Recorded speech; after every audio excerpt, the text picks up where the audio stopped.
Sobrang dali nang mag-transfer mula sa Cebuana papuntang GCash. Paano? Tara pag-usapan natin. By the way, kung first time mo sa channel natin at gusto mo pa ng mga online tutorial videos katulad nito, please click the subscribe button.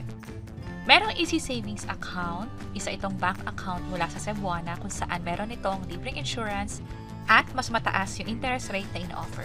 Ibig sabihin, habang nakaipon yung pera mo dito, tumutubo ito at hindi basta-basta natutulog yung pera mo. At sa pag-transfer nga, sobrang dali lang. Halimbawa, meron akong balanse ngayon na 10 pesos sa Cebuana bank account ko. Tap ko lang yung deposit at manggagaling yung pera mula sa GCash wallet ko. Mag-transfer ako ng 100 dito. Tap ko yung next. Tap confirm. Pay tayo. Kukunin yung pera sa GCash wallet. Tap ko yung done. Click OK. At nandito na yung deposit na confirmation. Puntahan natin yung balance natin. Ito na, nag-update na yung balance ko. From 10 pesos, naging 110 na siya. Sa transaction history din, makikita nyo na nag-reflect na nga yung ginawa nating pag-transfer. Ganon din kadali mag-withdraw or mag-transfer pabalik naman from Cebuana bank account papuntang GCash. Halimbawa, i-transfer ko ay 50 pesos o gawin nating 55. Tap ko yung next, click confirm. At kapag naman mag-withdraw, may OTP na ipapadala sa phone number ninyo. So, hintayin lang yon. Katulad nito, mula siya sa Cebuana. Enter ko lang yung code. Andito na yung confirmation. Close natin. Open ko ulit yung Cebuana. Oops, meron ditong confirmation from GCash na naka-receive na nga ako ng 55 pesos. At kung mapapansin nyo, yung balance ko naging 55 na lang. Meron tayong transaction ulit sa bandang baba na na-record dito nga sa recent transaction. So, ganun ka-convenient mag-transfer from GCash to Cebuana and then Cebuana to GCash. At nagawa ko yan kasi meron akong Cebuana bank account na inopen dito sa GCash. So, kung interesado kayo, paano nga ba magkaroon ng bank account sa Cebuana gamit lang ang GCash? Pag-open ninyo ng GCash app, pumunta lang sa GSave at meron sa bandang baba na partner banks. Dito tayo sa Cebuana kung saan merong mataas nga na interest at libreng insurance. Tap natin yan.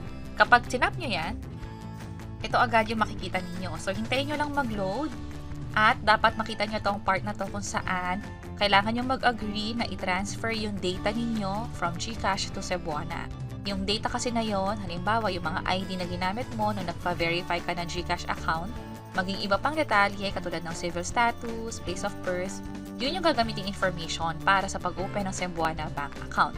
And then after nito, magkakaroon pa tayo ng ibang information na ibibigay. Konti na lang yun. So, proceed tayo. Click ko yung I agree. And then, meron nga 3.5% interest rate per year.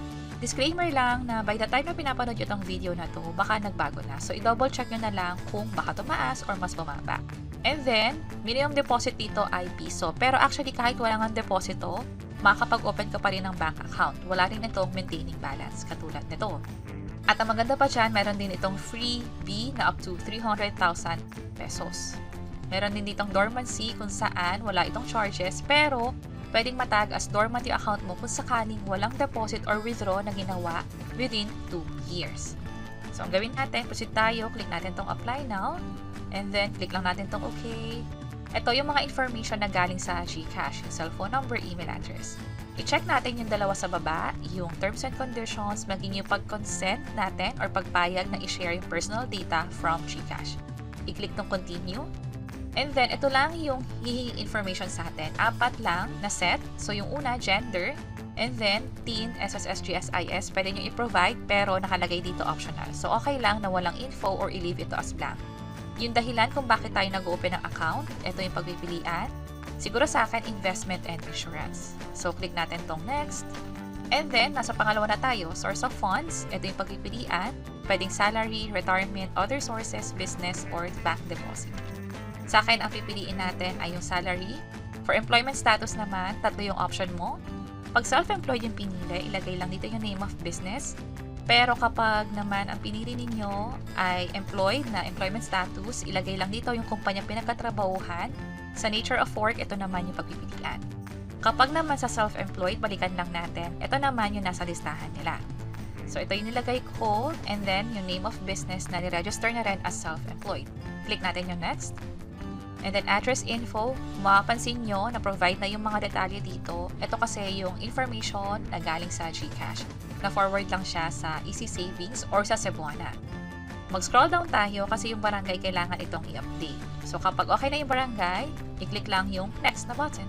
Last na tayo, karamihan ng isasagot dito or lahat ng isasagot ko dito ay no, hindi kasi sa akin applicable. Halimbawa, citizen ka pa sa US, permanent resident ka ba doon, politically exposed person, ibig sabihin nito may kamag-anak or affiliated ka ba sa mga tao na may hinahawakang posisyon sa gobyerno, mapa-local man yan or international.